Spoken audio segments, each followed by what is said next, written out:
நீங்கள் எல்லோரும் ஆடுபாடுகளை விலை கூறி விற்கிறோம் செய்திருப்பீர்கள். என்னுடைய கஷ்டத்தை பாருங்கள் ஐயா, என்னுடைய நிலையை பாருங்கள். கட்டிய மனைவியும் பெற்ற மகனையும் நான் விலை கூறி வருகிறேன். ஐயா கேளுங்கள் ஐயா, இது உலகமறியாத புதுமை, உலகமறியாத புதுமை. கேளுங்கள் ஐயா, கேளுங்கள்.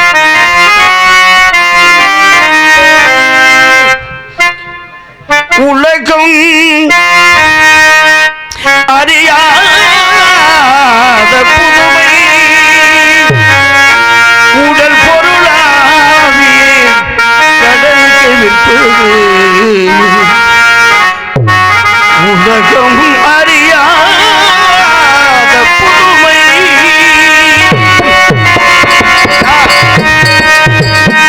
இந்த உலகம் அறியாத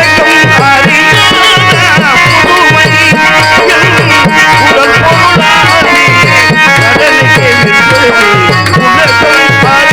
உலகம் அறியாத புதுமை,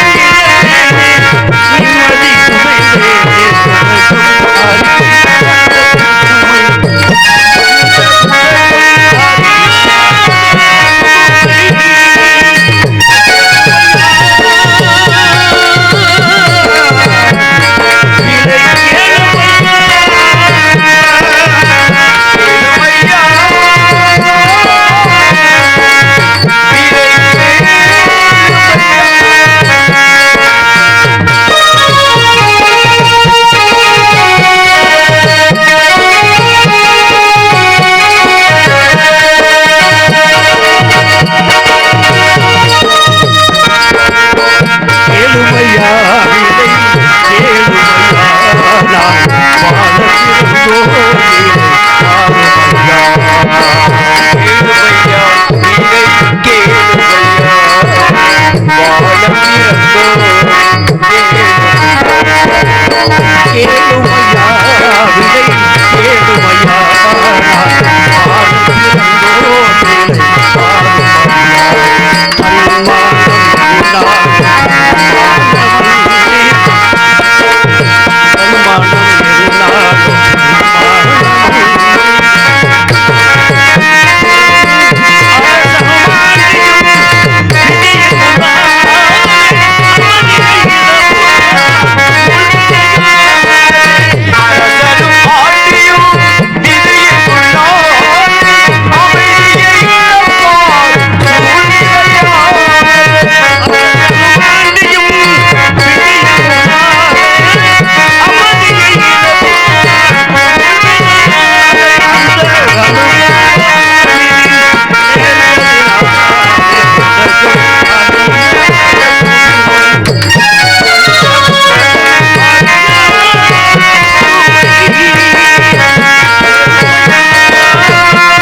அறியாத வழி என்று விடை கோரி விருக்கிரம் செய்து யாகத்துக்கு தர வேண்டிய பொன்பொருளை கொடுத்தேன். அப்பா, பொன்பொருளை கொடுத்தேன்.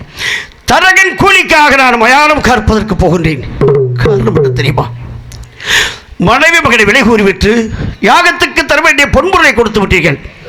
நான் ஒரு கூடவே வருகின்றேன். எனக்கு சேர வேண்டிய கூலியை கொடு என்று கேட்டால் இந்த பாவி இடத்தில் ஒன்றுமே வழி இல்லையே. நான் என்ன செய்வேன்? ஐயா, இனிமேல் இருப்பது இந்த உடல் மூச்சு ஆவி பொருள் மட்டும்தான் இருக்கிறது. என்னை அழைத்து சென்று எங்கேயாவது நீ விலை கூறிவிட்டு உனக்கு செல்ல வேண்டிய கூலி நீங்கள் எடுத்து செல்லுகின்ற நான் பாதத்தை தொட்டு வணங்கி கேட்டேன். இந்த பாவி இறைவா,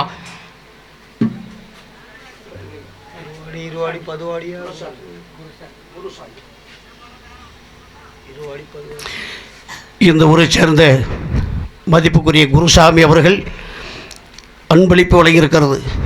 எனது அன்பு உள்ளத்திற்கு நன்றியை தெரிவித்து குறையில்லாமல் வாழ வேண்டும் என்று வாழ்த்துகிறேன். வணக்கம். நன்றி நன்றி நன்றி நன்றி நன்றி. எனது எஜமானாக்கி வீரமாக கடிமையாக்கி என்னை மது குடும்பம் சுமக்க சொன்னார்கள். ஆமாம், 16,000 பொன் எனக்கு கொடு என்று சொல்ல மீண்டும் என்னை கரம்படி தலைத்து சென்று விடைகூறி விருக்கரம் செய்யும் பொழுது எனது மந்திரி சத்தியகீர்த்தி மயக்கமுற்று கீழே விழுந்து விட்டார். அன்று பார்த்தது எனது மந்திரி சத்தியகீர்த்தி. எப்படி இருக்கிறாயோ, எந்த கோலத்தில் இருப்பாய் என்பது அந்த பாவினான் என்னுடைய கண்களால் உன்னை பார்க்கக்கூட முடியவில்லையே. இறைவா, மனைவி மகனை காண வேண்டுமானாலும் காலகண்ட நிலத்துக்கு சென்றால் அவர்களை பார்த்து விடுவேன். எனது கீர்த்தி அறை என்று நான் காணப்போகிறேன். இறைவா, இந்த பாவி எனது எஜமானுக்கு அடிமையாக்கி மதுக்குடம் சுமந்தேன். நாற்றம் பொறுக்க முடியவில்லை. தமிழ்ந்து கீழே போட்டு உடைந்து விட்டது. என்னை எட்டு அடித்தார். அடிக்க வேண்டாம் ஐயா, இந்த பாவியை அடித்தால் உன் கரம் நோகும் என்று சொல்லி பாதத்தை தொட்டு வணங்கினேன். கந்தரத்து கரிசமத்தை கொண்டு வந்து சொல்லும் பொழுது அறுக்க தெரியாமல் இந்த பாவியினுடைய கரத்தை அறுத்துக் கொண்டேன். கந்தரத்து கரிசமைத்து கொண்டு வா என்று சொல்லும் பொழுது கரத்தை அறுத்துக் கொண்டு எனக்கு முன் நின்று கொண்டிருக்கிறார். என்னை எட்டி எட்டி உதைத்தார் அந்த பாவியை. ஆண்டவா, ஐயா, இந்த சண்டாளனை உதைக்க வேண்டாம். இந்த பாவியை உதைத்தால் உன் கால்கள் நோகும் ஐயா. அப்படி அடிக்க வேண்டும் என்று உன்னுடைய மனதில் தோற்றமளித்தால் இந்த தடியால் அடிக்கிறேன் என்று சொன்னேன். இப்படிப்பட்ட உத்தமனுக்கு இருக்கக்கூடாது என்று சொன்னார். ஆண்டவா, இறைவா, அத்திருப்புடுக்கு ஜபாது வாடையில் வீட்டிருந்த பாவி கல் குடம் சுமந்து கண்டறுத்த பாவி அப்பா. இறைவா,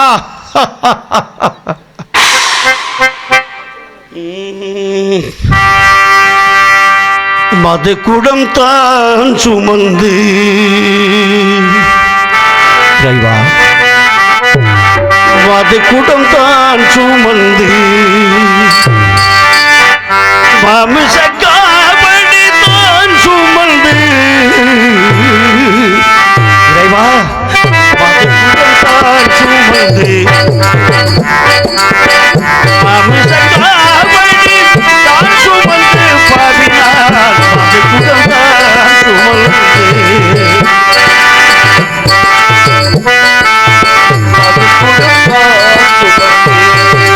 மது குடம் தான் சுமந்து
மது குடம் சுமந்து கண்டறுத்து மீண்டும் நீ ஒரு வேலையை செய்வதற்கு லாயக்கில்லை.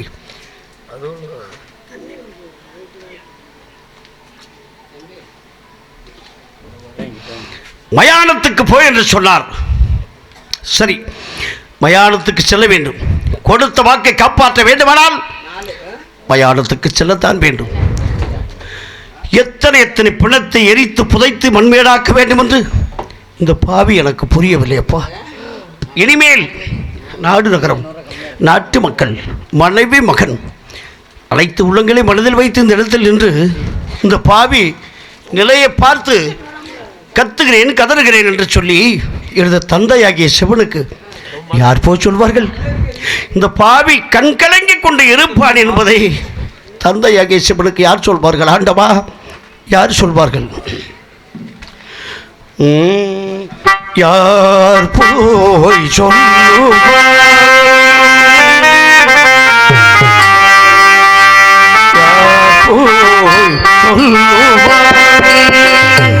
இந்த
தந்தையாகிய சிவனுக்கு என் கஷ்டத்தை எல்லாம் யார் போய் சொல்வார்கள்? ஆண்டவா, அன்று சிம்மாசனத்தில் அமர்ந்து செங்கோல் ஏந்து 56 நாட்டு மக்களை காத்த மன்னனாக பிறந்தேன். இன்று மயானத்தை காப்பதற்கு காவலனாக போகின்றேன். அன்றும் நான் காவலன்தான், இன்று ஒரு காவலனாகத்தான் போகின்றேன். இறைவா, இன்று ஒருவருக்கு நான் அடிமையாகிவிட்டேன் அப்பா, அடிமை. அதிலும் அடிமை அல்ல, ஜாதியிலும் அடிமை அல்ல, நிதியிலும் அடிமை அல்லவே, நானும் பாதியில் அடிமையானே. அதிலும் அடிமை அல்ல, ஜாதியிலும் அடிமை அல்ல, பாதியிலும் அடிமை அல்ல,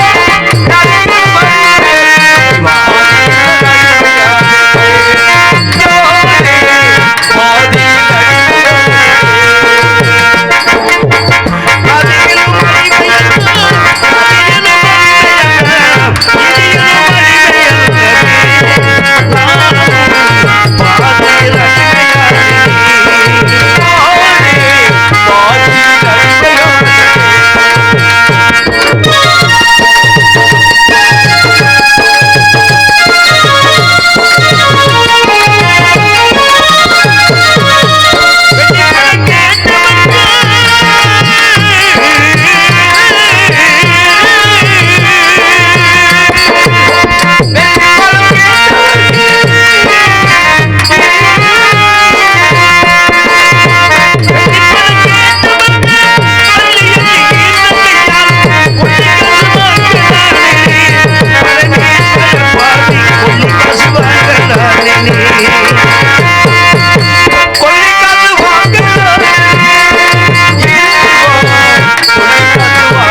மயானத்துக்கு வந்து விட்டேன்.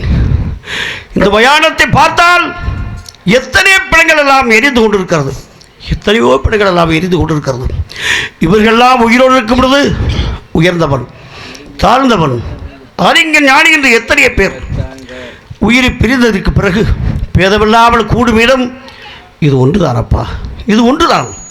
இவர்களுக்கெல்லாம் நிரந்தரமான வீட்டை கொடுத்திருக்கின்றாயே, நீதியான வீட்டை கொடுத்திருக்கின்றாயே, அழியாத வீட்டை கொடுத்திருக்கின்றீர்கள் ஆண்டவா, அழியாத வீட்டை கொடுத்திருக்கின்றீர்கள் தெய்வமே. ஊருக்கு வெளியே சுடுகாடு, ஒவ்வொருக்கும் தனி வீடு, யாருக்கு கிடைக்கும் எலி வீடு, இதுதான் அனைவருக்கும் சமவீடு.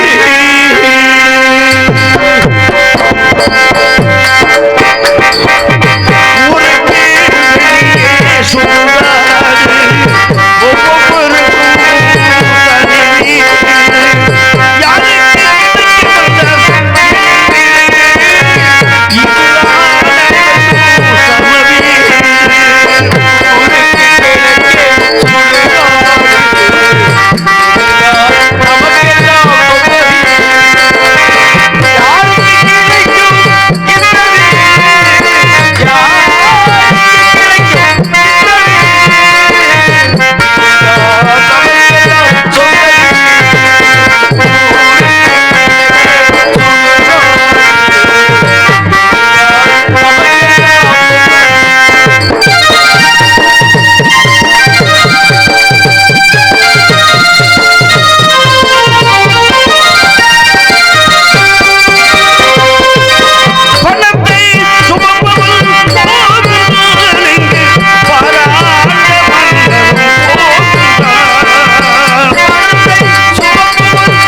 தனி வீடு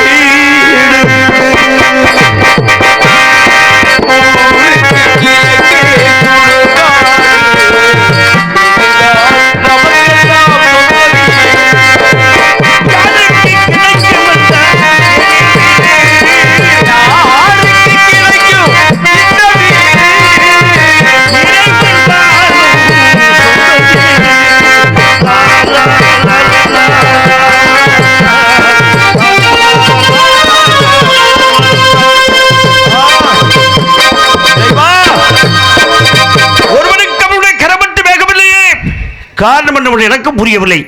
அதை சிந்தித்து பார்த்தால் கட்டிய மனைவி பத்தினியாகவும் இருக்கலாம். அந்த பெண்ணை முடிய பற்றி இழுத்து அடித்திருப்பான் போல் இருக்கிறது. அதற்காக அக்கினி பகவான் அவனுடைய கருத்தை ஏற்றுக்கொள்ளவில்லை. இறைவா, ஒருவனுக்கு அவனுடைய கால்பட்டு வேகவில்லையே. காரணம் என்ன? 10 மாதம் சுமந்து பெற்று பாலூட்டி தாளாட்டி வளர்த்திட்ட பெற்ற தாய் தந்தையை எட்டிட்டு உதைத்திருப்பான் போல் இருக்கிறது. அதற்காக அக்கினி பகவான் அவனுடைய கால்களை ஏற்றுக்கொள்ளவில்லை. ஆண்டவா, அவனுடைய கால்களை ஏற்றுக்கொள்ளவில்லை. இந்த பாவி இந்த மயானத்தில் எத்தனை எத்தனை பணத்தை எரித்து புதைத்து மண்மையாக்கி கொண்டிருக்கின்றேன். முடிவில் நான் பிணமாகிவிட்டால் என்னை எரிப்பதற்கோ அல்லது புதைப்பதற்கோ இந்த உலகத்தில் யாரும் வைத்திருக்கின்றீர்கள்? ஆண்டவா, இந்த உலகத்தில் யாரும் வைத்திருக்கின்றீர்கள்? இறைவா, முடிவில் நான் பிணமாகிவிட்டாலும் எனக்கும் அந்த ஆரிடம் வந்தாரப்பா சொந்தம், எனக்கும் அந்த ஆரிடம் வந்தார் சொந்தம். கால்படம் முழத்து வாய்க்கரிசி வாங்கி தகனித்துக் கொண்டு நின்றாலும் உன்னை மறந்து விடுவேன் என்று எண்ண வேண்டாம். இறைவா, நான் ஒருபோது உன்னை மறக்க மாட்டேன்.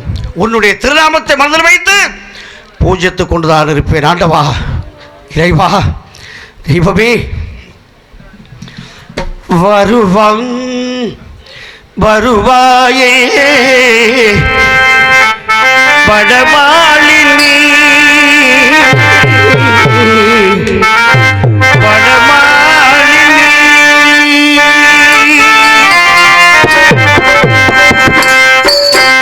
வருவாயே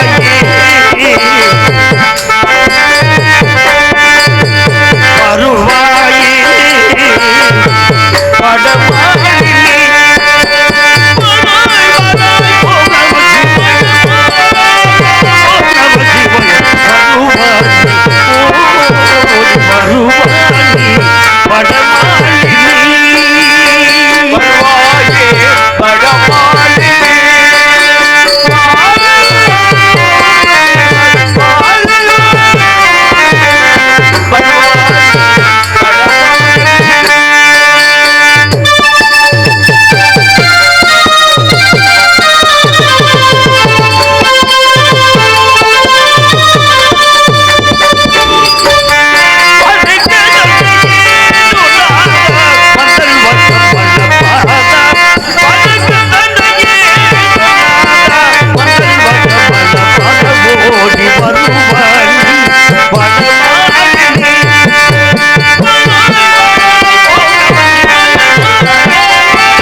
இனிமேல் எனக்கு யாருமே இல்லை.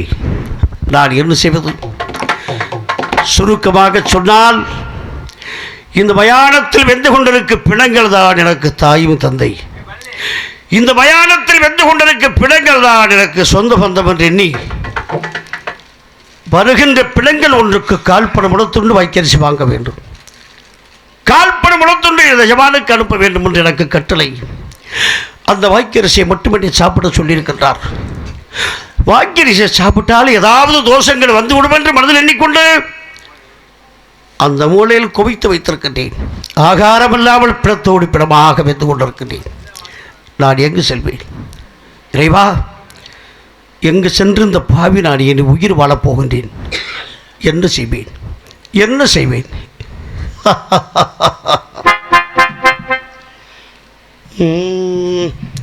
என்ன செய்வேன்? நான் எங்கு போவேன்?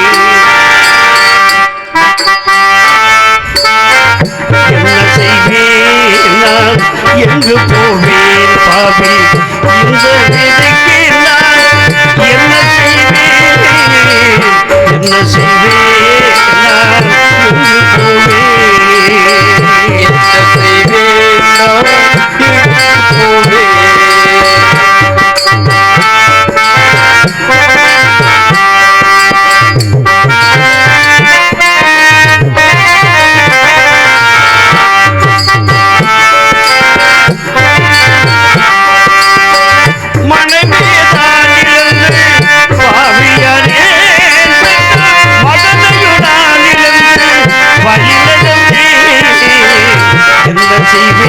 பாவி இந்த விதைக்கு நான் என்ன செய்வேன்?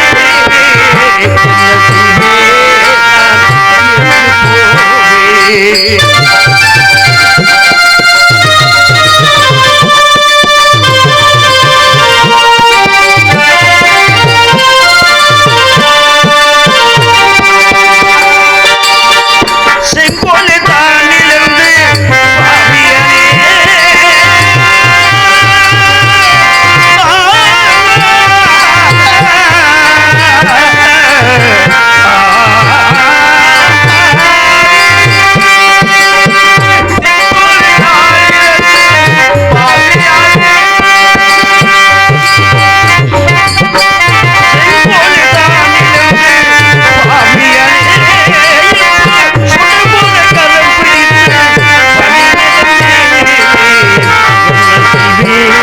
நான் எங்கு போவேன்?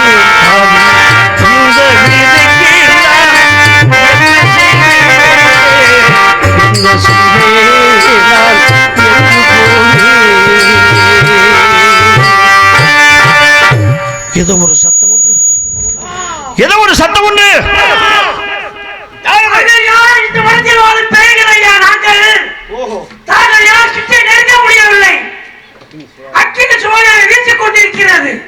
யார் நீங்கள்? இந்த மயானத்தில் வாழ பேய்கள்.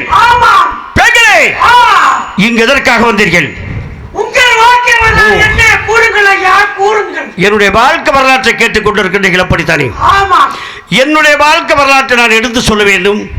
அதை நீங்கள் கேட்க வேண்டுமானால் நான் இடும் கட்டளை நீங்கள் ஏற்றுக்கொள்ள வேண்டும். எப்படி என்றால், இந்த மயானத்தில் தெரிகிற மரத்தோடு மரமாக, இலையோடு இலையாக சற்று மறைந்திருந்தால் என்னுடைய வாழ்க்கை வரலாற்றை எடுத்து கூறுகின்றேன். கேளுங்கள் பேய்களே. உங்களுக்கு பயமாக இருக்கின்றதா? நான் பயப்பட மாட்டேன். இந்த மயானத்துக்கு ரவாயிரம் பகலாயிரம் வந்து போகும். அந்த பிணத்தை கொண்டு வருவர்கள் வரும்பொழுது நீங்கள் அங்கும் இங்கு நடமாட்டம் ஆடிக்கொண்டிருந்தால் உங்களை பார்த்தால் வருபவர்கள் பயந்து விடுவார்கள். அதற்காகத்தான் மறைவாக இருக்க வேண்டும் என்று நான் சொல்கிறேன். உங்களை பார்த்து நான் பயப்பட மாட்டேன். என் பக்கம் நீங்கள் வரவே முடியாது. ஆமா ஆமா, சரி சொல்கிறேன் பேய்களே. இந்த உலகத்தில் எத்தனையோ நல்ல மனிதர்கள் இருக்கின்றார்கள். அவரிடத்தில் சொல்லி இந்த சண்டாளன் கதை என்று சொல்லென்று கேட்க வைக்கக்கூடாதா? இந்த மயானத்தில் வாழும் பேய்கள் இடத்தில் கூட என்னுடைய வாழ்க்கை வரலாற்றை சொல்லுகின்ற எனக்கு விதி என்றால் நான் என்ன செய்வேன்? சொல்கிறேன் பேய்களே, சொல்கிறேன். பிறந்தது இந்த மண்மே, பாவி நான் பிறந்தது மண்மேல், இறப்பதற்கென்றே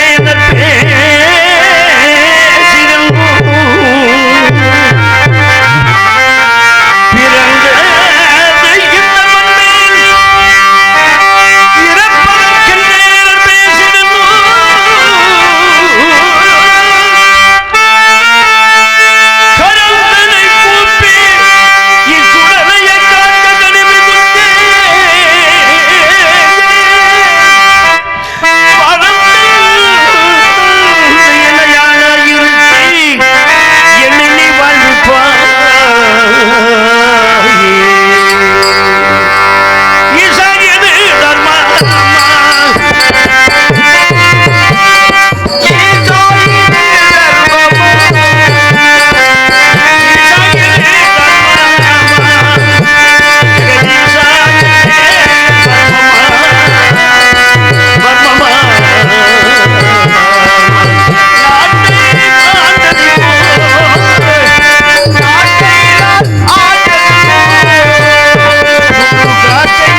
சந்திரனானவன் ஓடி வந்து, அதே சந்திரா, என்னுடைய மகளை 26 பெண்களை புறக்கணித்த காரணத்திற்காக நீ என்றும் இருளாக போவா என்று சாபமிட்டு போக, மீண்டும் சந்திரனானவன் ஓடி வந்து, மாமா, இப்படியெல்லாம் செய்த உலகமே இருமயமாகிவிடும், நீங்கள் சொல்கிறவரை கேட்கிறேன், கொடுத்த சாபத்தை நீக்கள் என்று கொண்டாடினான்.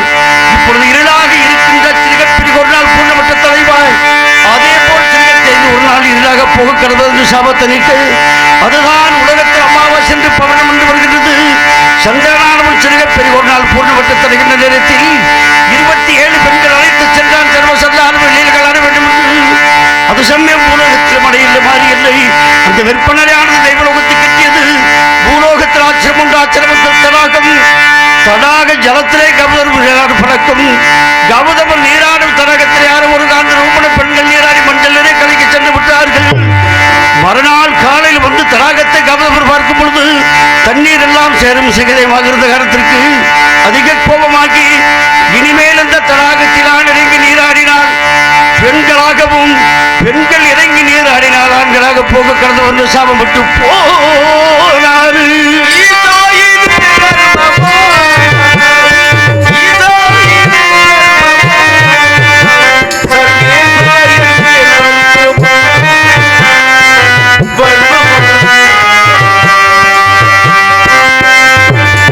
சாபத்தறியாத சங்கரி 27 பெண்கள் அழைத்து முல்லை மருதம் நேதல் குறிஞ்சிப்பாலை என்று சொல்லப்பட்ட 5 வகை நிறங்களிலே விளையாடி விட்டவர்களது சந்திரனுக்கு தாகம் அதிகரித்தது. தாகத்தை தீர்க்க வழி இல்லாத சந்திரனானவன் கவதம் சாபமிட்டு அடர்ந்த தடாகத்தை வந்தடைந்தான். 27 பெண்களை கருவு தரவழித்து விட்டு தான் முன்னெருங்கி நீராடி தாகத்தை தீர்க்க வேண்டும் என்று சந்திரனானவன் முன்னெருங்கி நீராடினான். அப்போது ஆணாக இருந்த சந்திரன் பெண் உருவாகிவிட்டார். சிவமே, 27 பெண்களும் சந்திரனை பார்த்த உடனே நம்முடைய ஆதரிக்கக்கூடிய சந்திரனை பெண் உருவாகிவிட்டார் என்று ஓடினார்கள். ஹரிபகவான் ஹரி நம்ம 1000 வச்சுல எங்கள் ஆதரிக்கக்கூடிய சந்திரன் பெண் உருவாகிவிட்டார். நாங்கள் என்ன சிவதங்கள் முறையிடும் நேரத்தில் ஹரிபகவான் ஓடி வந்து தடாக கரை பார்த்தான். பெண்ணாக இருந்த சந்திரன் வைக்க தலை கொண்டு பூமியை பார்த்தவர்கள் பெண் திரும்பி பாராமல் இருக்கும் நேரத்தில் ஹரிபகவான் யோசனை செய்து, இப்படிப்பட்ட பெண் இந்த பூலோகத்தில் கிடைப்பதறில் என்று மனதில் எண்ணிக்கொண்டு தடாக கரையை கூடி சேர்ந்து விட்டார்.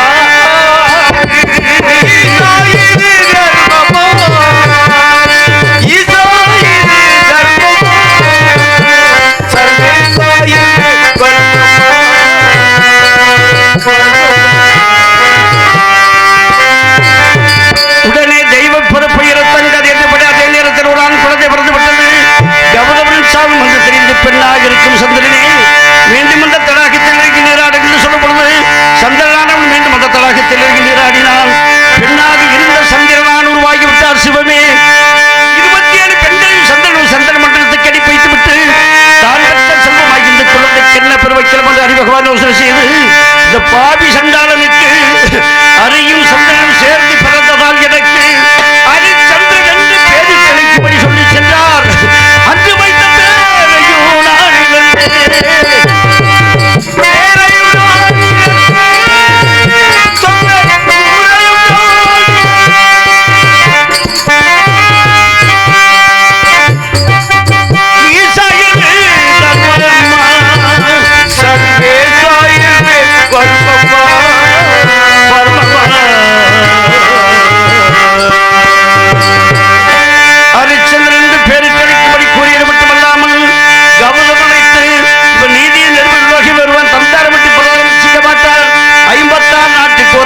இருப்பார் என்று கூறி கவர்மெண்டில் கொடுத்து திருச்செங்கு முன்னவருக்கு புரிந்தால் அவரும் குடந்து உத்தரவு செய்து சென்று விட்டார். அது சமயம் தந்தையாகிய திருச்செங்கு கனைக நாளாக புத்திர பாக்கியமில்லை. இல்லாத காலத்துக்கு எங்களை பாக்கியப்பட்டு தனித்து சோமி இணைத்து பின்னர சிக்கி குழந்தை என நான் என்ன சிவந்த வார்த்தைக்கு கவதமர நோய் கிளம்பும் புரிந்தால் உனக்கு ஆண் புத்திரன் கொடுப்பார் என்று சொல்ல, அப்பொழுது திருச்செங்கு கவதம் நோக்கி தவம் புரிந்தார். கவதமர் வந்து உனக்கு என்ன வர வேண்டுவதற்காக தவம் இருக்கின்றீர்கள் திருச்செங்கென்று கேட்கும் பொழுது, எனக்கு பின்னரசுக்கு குழந்தை அதற்காக தவம் இருக்கிறேன் என்று கூறிவிட்டார். தவத்தை விட்டு இறங்கி வர சொல்லி இந்த பாவி சண்டாளனை என்ன எடுத்து தந்தையாகிய திருச்செங்கு பாடமுறை கை கொடுத்து தாயாகிய சத்தியவதியம்மாள் வங்கியை முத்தமட்ட ஐயோற்று மண்டலத்துக்கு கொண்டு வந்து நான் ஒருவேளை புலவர்மணமாக வளர்த்து தக்க பிராயம் வந்தவுடனே 5 வயது ஆனவுடனே கல்விசாலைக்கு அனுப்பி வைத்து நல்ல முறையில் படிக்க வைத்து 4 வேதம் 6 சாஸ்திரம் 18 புராணம் 28 யாக 32 தான தர்மம் 64 கல்லஞான 96 தத்துவ மனைவிக்கான சகல சார்சங்களை கற்றுணர்ந்து பின் ஆணையற்றம் குதிரையற்றம் கத்துச்சண்டை குத்து விளையாட்டு பயிற்சிகளை கற்றுவரும் நேரத்தில் மீண்டும் அந்த அயோத்தி மனகரத்தை மடிமூடி சூட்ட வேண்டும் என்று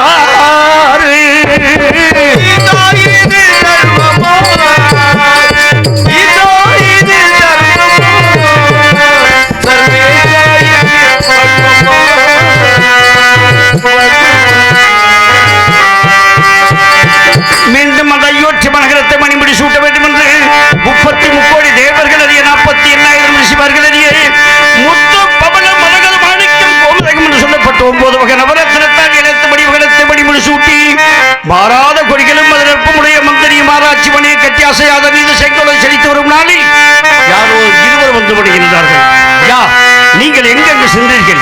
என்ன அதிசயத்தை கண்டீர்கள்? அப்படி நான் கேட்கப்பட்டவர்கள் சொன்னார்கள், வடக்கே கண்ணமாபுரி என்ற நகரவதில் கண்ணகத்தில் கண்ணமாபுரி ஆளுகின்ற மதிதியின் மகனாகிய சந்திரமதிக்கு விவாகமன திருமண ஓடை கொண்டு வந்திருக்கின்றோம். நாங்கள் எங்கெங்கு சென்றோம் தெரியுமா? ஈழம், பாண்டியம், யாழ்ப்பாணம், சேரன், சோழன், கொங்கு, வங்காளம், குந்தம், மகதம், சீனம், குச்சிரம், அறிவு, துளுக்கான அவதி தேசம், சிந்து படவரை, பாஞ்சாலம், தேகம், சவராட்சியம், அங்கமதுரை, கண்டோசி, காம்போதி, காம்புலி, நேபாளம், ஒட்டகோகத்திர, பல்லவ, பத்ராட்சியம், வேதராட்சியம், ஆனந்தபுரி, அஸ்ராபுரி, அயோத்தியபுரி என்று எனக்கு ஒரு ஓடை கொடுத்தார்கள். அதை கரம் பிடித்து 1000 குதிரை பூட்டிய ரதத்தின் மீது ஆதிஜமான காட்டுக்குள் சென்ற ஆண்டவா, ஈசாயது தர்மா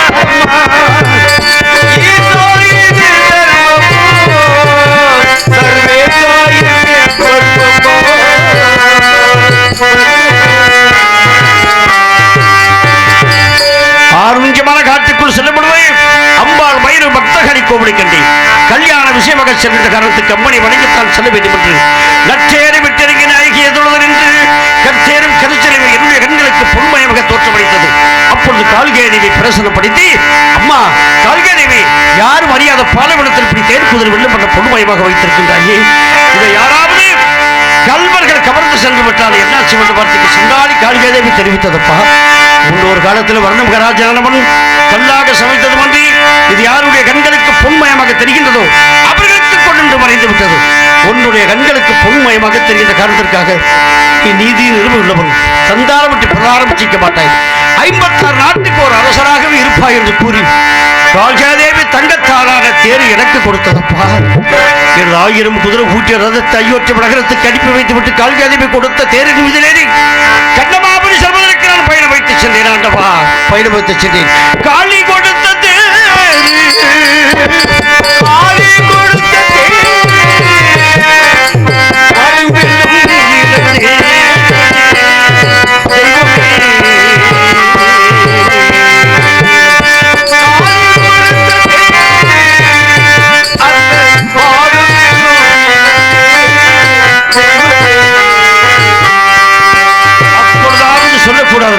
சென்றாளருக்கு நாடு நகர் விழுந்து நாட்டு மக்களை பிரிந்து மனைவி மகனை இழந்து மயானம் காற்பாய்ந்து ஒரு வார்த்தை சொல்லவில்லையே. ஆண்டவா, ஒரு வார்த்தை சொல்லவில்லையே.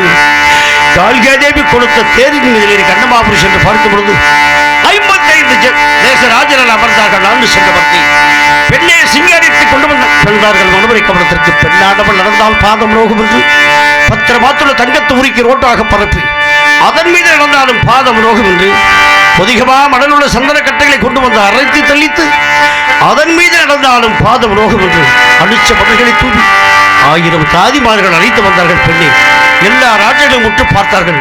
பாவினாலும் உற்று பார்த்தேன். பெண்ணினுடைய கழுத்திலேயே மாங்கல்யம் தோற்றமளித்தது. அதிக கோபமாகி இந்த வாழை முடி வெட்டுவதற்காக ஓடினேன். அதை கூர்ந்து கவனித்த மாமனாகிய மதிதியான் ஓடி வந்து இடது கரத்தை பிடித்து எல்லா ராஜர்களும் அமைதியோருக்கு உனக்கு மட்டும் கோபம் வருவது காரணம் என்று கேட்டார். இது நீதியா, தர்மமா, சூரிய குலத்துக்கு அடுக்குமா, தகுமா தகாதல்லவா என்று நான் சொன்னேன். முன்னமே ஒருவனுக்கு மனமுடித்த பெண்ணை மீண்டும் மறு மனம் சூட்ட என்ன கொண்டீர் என்று கேட்கும் பொழுது இல்லை, இந்த பெண் பிறக்கும் பொழுது ஒரு அடையாளத்துடனே பிறந்திருக்கின்றது. அந்த அடையாளமானது உன்னுடைய கண்களுக்கு மாங்கல்யமாக தெரிகின்ற காரணத்திற்கு நீரே ஒப்புக்கொள்வாய் என்று எனக்கு கொடுத்தார்கள். அப்பா, 56 தேசனுடைய மத்தியிலே மனமாலை சூட்டி மனைவியாக ஏற்று கரம் பிடித்து அழைத்துக் கொண்டு வந்தேன். ஆண்டுகள் பல கழிந்தது. அருமை மகனை பெற்றெடுத்தேன். பாவி விஸ்வாமுத்திரால் தருகை என்று சொன்ன வாக்கு மனைவி மகன் அழைத்துச் சென்று காசி மாநகரத்தில் வெளிகூறி விட்டு யாகத்துக்கு திறமை வேண்டிய பொன்முறை கொடுத்து தரகன் கூலிக்காக நான் மயானம் காத்துக் கொண்டிருக்கின்றேன். ஆண்டவா, மயானம் காத்துக் கொண்டிருக்கின்றேன். இறைவா, தேசதி தேசம்மா, தேசதி தேசம்மா, அரசு புரிந்து சீமையில் ஆண்டு வந்தேன்.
என்னுடைய வாழ்க்கை வரலாறு இவ்வளவுதான். பேய்களை இவ்வளவுதான். உங்கள் வாழ்க்கை வரலாறு கேட்க நாங்கள் பேய்களாக இருந்தால் புனிதம் அடைந்து விட்டோம். சத்தியம் நிலைக்கட்டும், கீர்த்தி ஓங்கட்டும், சத்தியம் நிலைக்கட்டும், கீர்த்தி ஓங்கட்டும், சத்தியம் நிலைக்கட்டும், கீர்த்தி ஓங்கட்டும். மந்திரி சத்திய கீர்த்தி நான் எப்படி காண்பேன்? எனக்கு இந்த நிலை மயானத்தில் என்று பிடத்தோடு பிடமாக வந்து கொண்டிருக்கின்றேன். எனது மந்திரி சத்திய கீர்த்தி எப்படி இருக்கின்றாயோ, எந்த கோலத்தில் இருப்பாய் என்பது இந்த பாவி நான் ஒரு முறை உன் திருமுகத்தை பார்க்க கூடாதா? உன்னுடைய அழகு திருமுகத்தை ஒரு முறை நான் பார்க்க கூடாதா? மந்திரி சத்திய கீர்த்தி,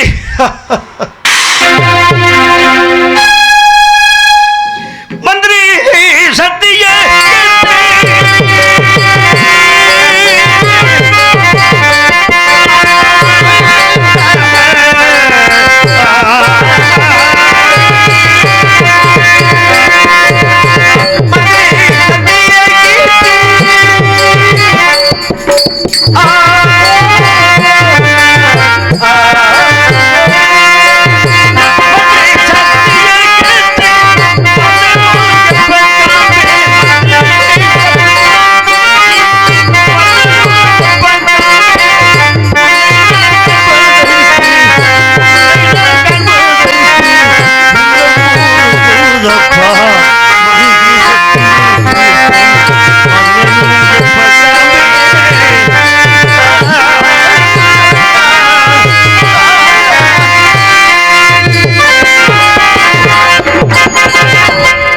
ஏதோ ஒரு சத்தம் ஒன்று. மயானத்தை சுற்றி பார்க்க வேண்டும். யாரோ வந்து கொண்டிருக்கின்றார்கள். பார்க்கிறேன்.